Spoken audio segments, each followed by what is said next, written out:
Good morning from New Orleans, Jenny. Can you tell us a little bit about yourself? Who are Sure, you? sure, thank you. Lovely to talk to you today. I am a mindset and embodiment coach, and I'm also an energy healer. And I work with women who are usually in a point of transition, midlife women who are in a point of transition and who are wanting more from their lives, trying to re-find who they are, rediscover themselves, and create what they really want in their lives. I love that. Well, lots of women over 50 talk about feeling stuck. So, how does your mindset and embodiment coaching approach help them to reconnect with their purpose and their power at that stage of their life? Yeah, good question. Um, so many women in midlife have spent a lot of their lives giving to others, whether that's as a mother or a partner or even as an employee. And they tend to kind of lose themselves a little in the process. And it's a point of rediscovering who they really are. So helping them find their own inner truth, what's right for them, and reconnect to their intuition and to their own power. And it's not really fixing, it's helping them remember who they already are and the powerful being that they are at their core. Just helping them reconnect with that and find out what they love again. Kind of like in the movie Eat, Pray, Love, where she decides she has to figure out how she likes her eggs. So you help them figure out how they like their eggs, right? Yeah, pretty much.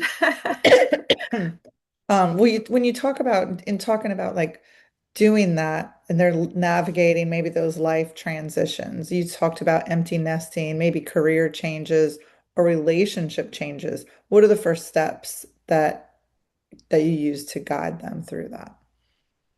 Well, usually it's clarity, reconnecting with themselves and their why. I use a some mindset, there's some mindset work, there's some embodiment work, which really just means reconnecting with your body.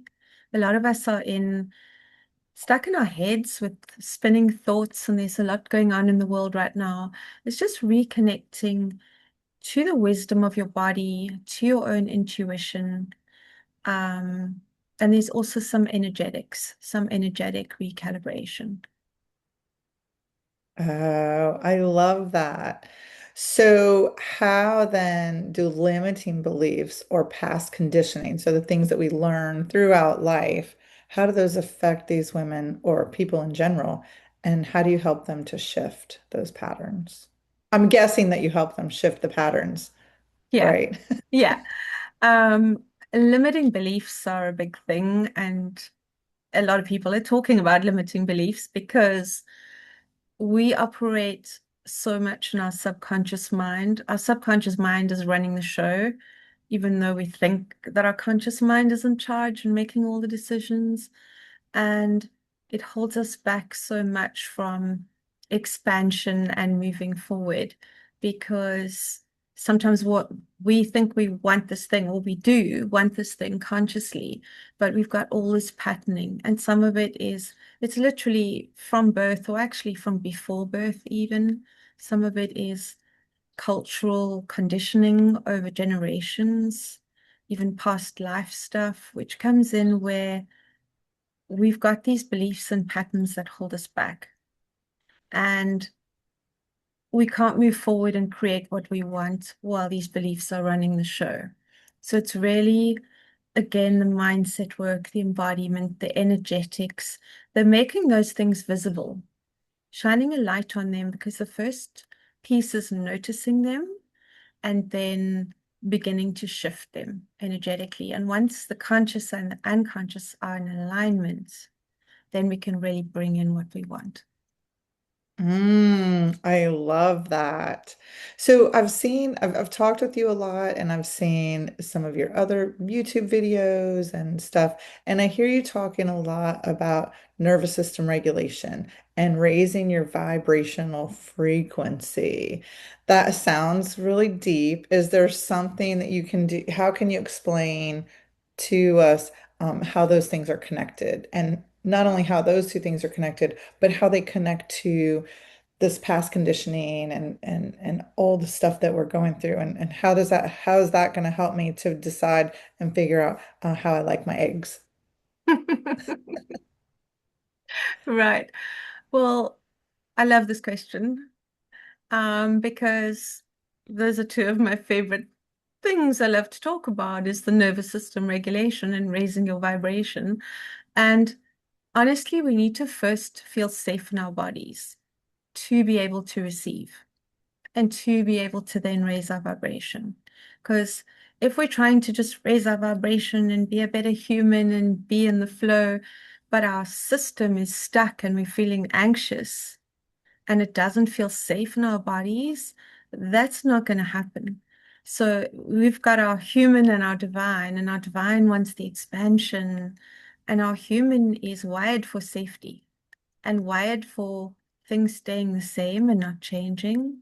So it's first just feeling safe in your body and knowing that in this moment you are safe. So it's training your body, it's the breath work, it's the embodiment techniques, the grounding to feel that I am safe. I can move into rest and digest. I don't have to be constantly scanning my environment for danger. So it's being able to rest in that moment, which brings in the safety, which then allows you to expand and to hold more and enables you to then raise your vibration and align your beliefs. So everything is linked. You brought in the beliefs here as well into this question because it's all linked. It's pieces of a puzzle. It's feeling safe in your body, looking at those subconscious beliefs, aligning conscious and subconscious, and energetically working on your capacity to receive so that you then become the version of you that you wanting to be and bring in what you want to bring in. So it Have your sounds to me eggs how like you like them. right. So it sounds to me like if my body thinks a tiger is chasing me, I'm not really thinking about my eggs. And Exactly. also then I can't then my vibration is not going to be raising. My vibration is just going to be trying to keep myself alive from Yeah. being eaten by a tiger, right? So how does that is there something specific to women that are in that stage of life where specifically we need to do that? I mean, I'm guessing it would have it's all the things to do with our hormones and all those things because if Yeah. I'm just racing, right, and I'm running from this tiger, or my body thinks I'm running from a tiger, and I can't even eat my eggs, right? Because I'm constantly spinning on my hamster wheel, right? Running from the tiger that doesn't even exist. How does that specifically affect, like, why is that specifically important for women? I love your phrasing. Um, the tiger and the eggs. Um, well, first of all, it is important for everyone. Let's just say that. It's not specific to women in middle age and beyond, but it actually is even more important for women in middle age and beyond because there's actually many studies on this now where we actually become more sensitive to our environment. We've got all the Oh hormonal, gosh. yeah, we've got all the hormonal changes and all the things going on, and we become more sensitive to what's around us. In a way, we've also got the added resilience of the life experience, right? And the wisdom that's come in. It's like when we're younger, we're resilient in a different way, if that makes sense. It does. And Yeah. so it's important at every stage, but it actually becomes more and more important while you're navigating all the other changes. and also just accumulated stress of living, really. There's that, right? There's lots of that. So if we're thinking about being our future self, this is what, well, I guess I've always heard like, oh, we need to set goals, right? We need to set the goals and we need to do the thing to get to our goal.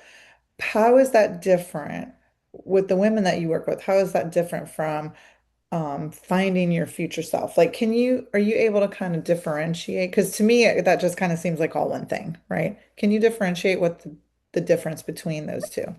Yeah, sure. Um, First of all, and I'm not knocking goal setting. Goal setting works for many people, and we're all wired differently. So if that works for you, great, keep doing that. Like, there's no one size fits all. It's finding what works for you personally and then using that. But just speaking generally, goal setting is very masculine energy. So we've all got the masculine and feminine within us, and we need both. It's very important actually to tap into both. But the goal setting itself is very masculine, action-driven energy, but it also energetically can put a barrier between where we are and the thing we want. So, like, here's my goal, and it's over here, and I can only be XYZ once I reach that goal, or I can only feel a certain way once I reach that goal. It's a different energy. Whereas bringing in your future self, so your future self already exists in that timeline. She's done the things you're trying to do. So if bringing her in, bringing that energy in and tapping into that now, and becoming your future self now, essentially. You're becoming that energy, and it just is. It's being in the energy of this just is, I've done this, this is me, and I'm living in this energy from this space, and then taking the aligned action from that place. You still need the action. You can't just sit back and receive and expect the things to drop in, but you're Right. taking very specific aligned action, not just running around doing things.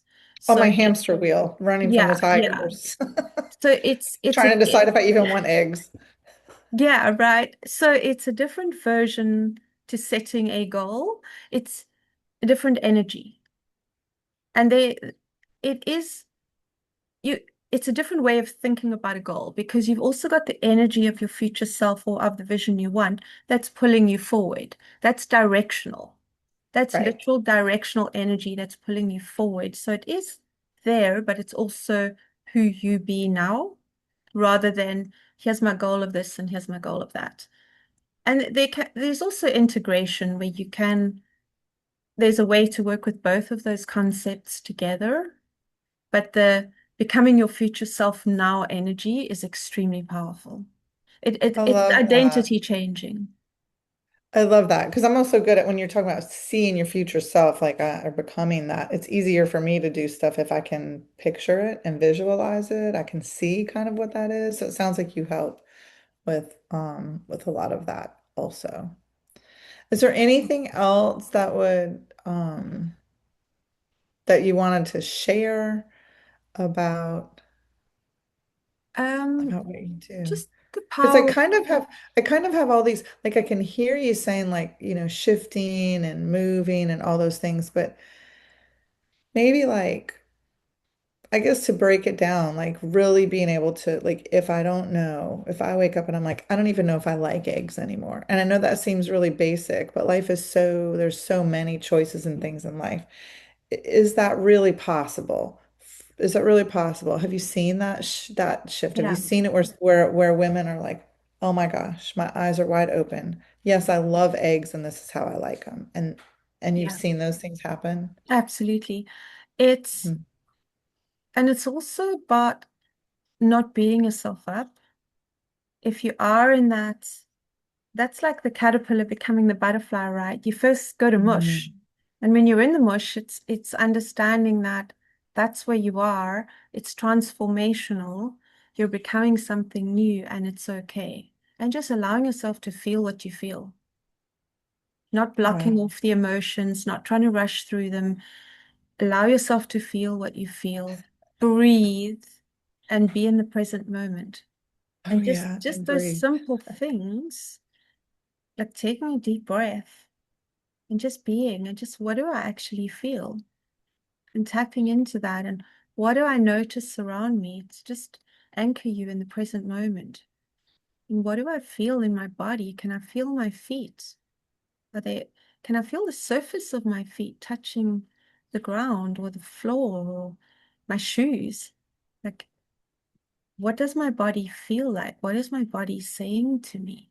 And just learning to tap in. We have all the answers within. Yeah. I love it. Well, thank you. I appreciate your time. Thank you so And much.